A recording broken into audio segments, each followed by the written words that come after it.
Hey guys, this is Coach Brian Hart, and today we're going to be taking a look at staying in the present with the client or in the future with the client rather than looking at the past.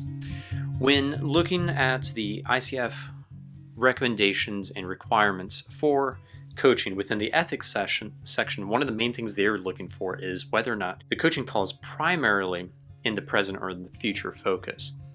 This is one of the main distinctions between counseling and coaching, where in counseling, the primary focus of the expert in the room, the counselor, is to understand what's going on in the past for the client so that suggestions can be made for what to do next. And that's just simply not coaching. Coaching is focused on the agenda of the client. And by and large, the agenda of the client is going to be today and afterwards. What's going on today and afterwards. And so while at the beginning of a coaching call, you look at the accountabilities, you look at how things went the past 2 weeks. Beyond that, there should be very little effort, very little focus made into the past when it comes to the discussion happening. Now, there are two ways that a coaching conversation can step into that realm of the past. So the first way is coaching curiosity. Oftentimes, when a client is bringing up some really deep stuff or anything that's very interesting, it's easier for the coach to become curious because that is what we're paid for. We are paid to actively listen, to have curiosity, which informs our powerful questions. And to tell you the truth, oftentimes I'm curious about where is this coming from? This reaction, this habit, this mood or feeling that the client is experiencing. It is interesting to me, where does that come from? Is this related to experience? Is this related to who knows what? It doesn't matter though.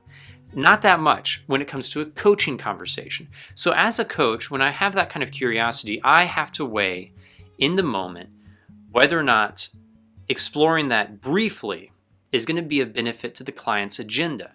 Because it's not about my curiosity for my curiosity's sake.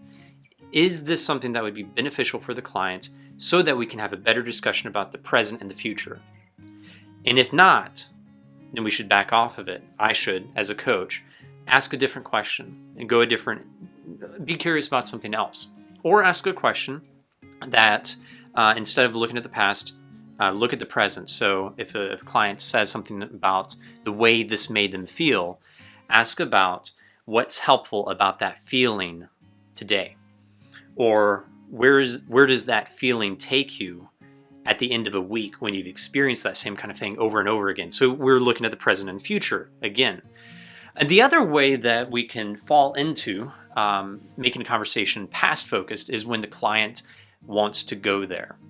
And when you've set up an agenda with the client and they want to look at the future, they want to look at the present, how to get to their goals, and then in the conversation something comes up and they would like to, in that moment, go back and explore something. They'd like to unload some frustration. They'd like to discuss some of their past. One of the best things to do at that point is to give them a limited amount of time. Say, okay, let's go here, but let's go here for 3 minutes or 1 minute or 30 seconds. And I'm going to time you, and I just want you to tell me everything about that moment of your life or the way that started. And then let's go forward and set up that with your client, with their permission, so that the conversation can fulfill their agenda. Because remember, their agenda is present and future focus. So you are the advocate for their focus to be that direction rather than past. These are a few different ways to address the past, overly focusing on the past with a coaching conversation. Hope this is helpful. Check out these other videos concerning ethics and other areas of coaching and continue to grow.